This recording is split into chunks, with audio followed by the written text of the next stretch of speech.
فروختن آموزش یا فروختن رویا. مسئله اینه کسایی که دارن امروزه پکیج یا دوره دارن میفروشن دارن انجام دارن میدن. همه ما احتمالاً با اخبار و تحولات اقتصادی در ایران آشنا هستیم که کاهش ارزش پول ملی و تأثیراتی که اون بر اقتصاد و زندگی مردم میذاره یکی از مسائل گرم و حساس هستش که ما تو این ویدیو قرار بهش بپردازیم. خودتون میدونید کسی که احتیاج به پول داشته باشه حاضر هستش هر کاری بکنه تا به اون پول دست پیدا کنه. حالا چه بسا که این وسط کسایی باشن که از این موقع سوء استفاده بکنن و بیانو به نیت اینکه شما میتونید با انجام دادن این کارا پولدار بشید آموزش خودشون رو بفروشن. من کاری ندارم داخل شاخه‌های مختلف دیگه که بیشترشون تو بحث ترید هستن و ولی داخل این ویدیو من میخوام بپردازم به مسئله یوتیوب. خوشبختانه یا متاسفانه بهتون میگم که تعداد کسایی که خب داخل این مسئله دارن حالا دوره دارن میفروشن خیلی تعدادشون نسبت به خب شاخه‌های دیگه که خب یعنی کارهای دیگه که هستش نسبتا خیلی کمه، ولی دارن تکنیک استفاده میکنن که بقیه استفاده میکنن. یعنی چی؟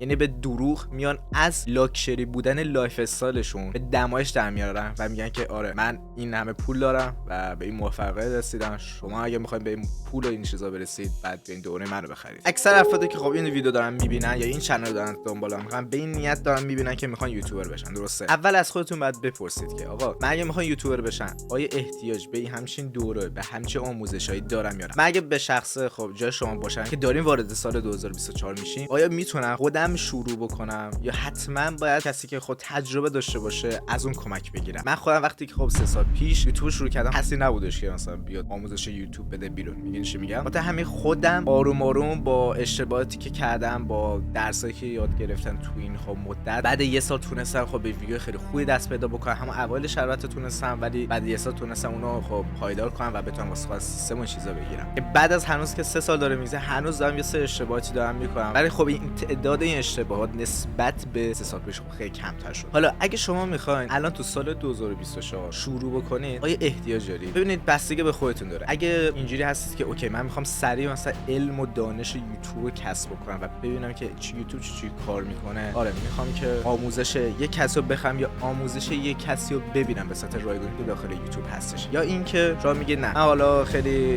ریلکس و خیلی آروم آروم میخوام پیش برم خودم با اشتباهاتی که خود توی این مدتی که قراره که مثلا یوتیوبر بشم حالا سری ارشاد میکنم و ازش درس یاد میگیرم و اون اشتباهات رو دیگه تکرار نمیکنم. اون بستگی به خودتون داره. ولی اگه با این نیت میخواین که یک کلاس بخرید اول باید ببینید کسی که داره کلاس رو میفروشه واقعا خودش یوتیوبر هست یا نه. که اکثر یا بهتر بگم واقعا انقدر تعدادشون زیاده که باید بگن همه کسایی که این کارو دارن میکنن این دوره رو دارن میفروشن همشون تا حالا شاید یه چنل یوتیوب نداشته باشن. چرا؟ چون به شخص دیدید که میان نمیدونن درآمد یه سری چنل‌ها رو به نمایش در میارن ولی اصلا هیچ اسمی از چنل نمیبرن و حتی میگن بچه‌ها ما چنل داریم نمیدونم به 100,000 تا رسیده به 1 میلیون ساب رسیده، اصلا اسمی لوگوی چیزی اصلا نمیبرن. بعد چجوری میتونن اعتماد بکنن که این چنل تو هست یا این اومده یه عکس از مثلا اینترنت برداشته داره برای نشون میدی؟ پس اول بعد بپرسین این کسی که دارین ازش دوره داره میخواین خودش یوتیوبر موفق شده یا که نه. مثل واسه بحث بعد این اکثر افراد میان چیکار میکنن؟ با گول زدن یه سری کلیپایی که میدن بیرون میگن که آره من تونستم به این ثروت برسم و با میخوای به ثروت برسی تنها باید بری یوتیوبر بشی. واقعا خیلی عجیب غریبه. یکی یه بنده خدایی که خب شاید اکثرتون بشناسی و من انقدر رفتم کلیپای این دیده انقدر عصبانی شدن که رفتن یه استوری بعدش گذاشتن که این بشر میاد یه پولی به یه گروهایی میده، شاید یه گروه باشه که این گروه چند نفر رو مثلا زیر دستش داره، چند تا بازیگر بهتون میگم و اومده بود 15 20 تا کلیپ تبلیغاتی اینجوری تبلیغات‌ها پیش میره که یکی عادی داره مثلا نمیدونم موبایل داره میفروشه و بچه مثلا موبایل خریده آیفون 15 رو و از بچه میپرسه که با پول مادر رفتی خریدی و مادر میگه نه با پول یوتیوب. یعنی که طرف تصادف میکنه او کسی که تصادف کرده میگه که وای ببخشید قد تصادف کردم من پولشو ندارم که بهتون بدم و اینا و کسی که پشت سوار میگه اشکال نداره یوتیوب پولشو میده. میگن چه میگن یه سری تبلیغاتی که خیلی زایه است و واقعا من تعجب میکنم با اینکه تبلیغات خیلی زایه است که داره گول مردم داره میزنه ولی چجوری بعضی حرفا باز میان میگیره. و جالب بدون اون شخص کنار این که داره این دوره رو داره میفروشه نقد درآمدم میکنه و اون کسایی که تو شرکتش هستن بابت نقد درآمد میاد اون اشخاص رو خطاب میکنه اونا دانشجوش بودن. و من نمیتونم اسم برکه چه شخصی چون بعدا ممکنه خب بعد در بیاد واسش، ولی طرف باش داره کار میکنه به نیت اینکه درآمد یوتیوبش نقد بشه، ولی طرف به دروغ میگه که این شخص دانشجو من تو این دوره بوده که اصلا نبوده. واقعا خیلی عجیب غریبه که چجوری یه سری افراد خیلی راحت اعتماد میکنن. الان بین این همه انتقادی که واسه پکیج فروش انجام دادم تو از من پرسه خب گریز تو خودت داری دوره داری میفروشی. اول بهتون بگم که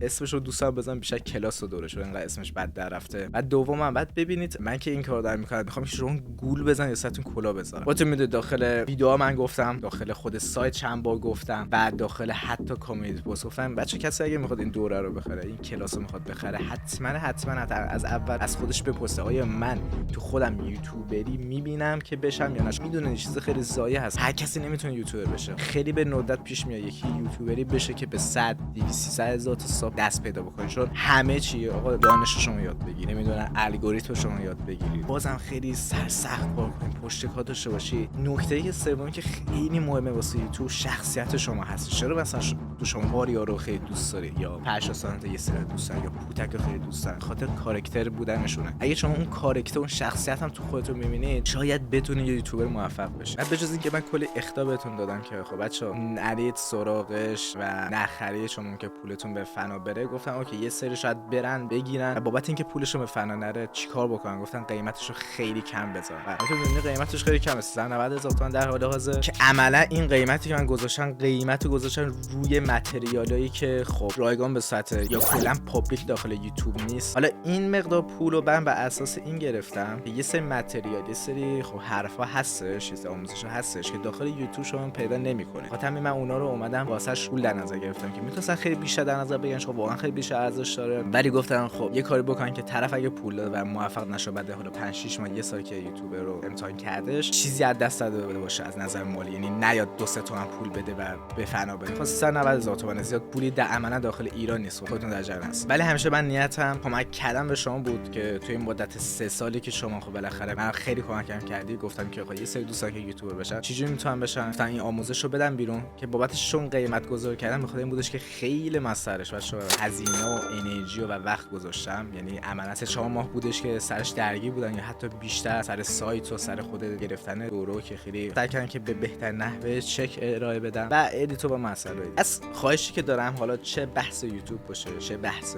چیز دیگه باشه، آموزش دیدن چیز خیلی خوبیه، یعنی بابتش آدم پول بده و واقعا ارزش داشته باشه، یعنی اون پولی که آدم داده و جبران بشه و چند برابرش رو خود در بیاره چیز خیلی خوبیه. شما بالاخره میخواین بسکتبالیست بشید، نمیتونین خودتون تمرین بکنید که اگه خودتون تمرین کنید خیلی طول میکشه نسبت به کسی که یفه بیاد و بهتون بسکتبال شدن رو یاد بده. بخاطر همین اول از خودتون بپرسید آقا این شخصی که داره این پول و این موفقیتی که داره حالا بهتون داره در موردش صحبت داره میکنه واقعا خودش دست پیدا کرده یا نه. که متاسفانه داخل این بخش یوتیوب 95% افراد اصلا تا حالا خودشون یوتیوبر نیستن. اینا همینطور الکی نمیگن چون خودن رفتن به پیجشون سر زدن. در کل مراقب همیشه افراد باشید و مثل بعد تماشای این ویدیو کلا دوست داشتن یه ویدیو درد و دلی ضبط بکنم معلوم میشن. اگه دوست دارین در مورد آموزش خب یوتیوب بیشتر بدونین حتما چنل ساب بکنین، زنگوله بزنین که هر موقع من ویدیو گذاشتم با خبرش. تا ویدیو بعدی سلامتی فعلا.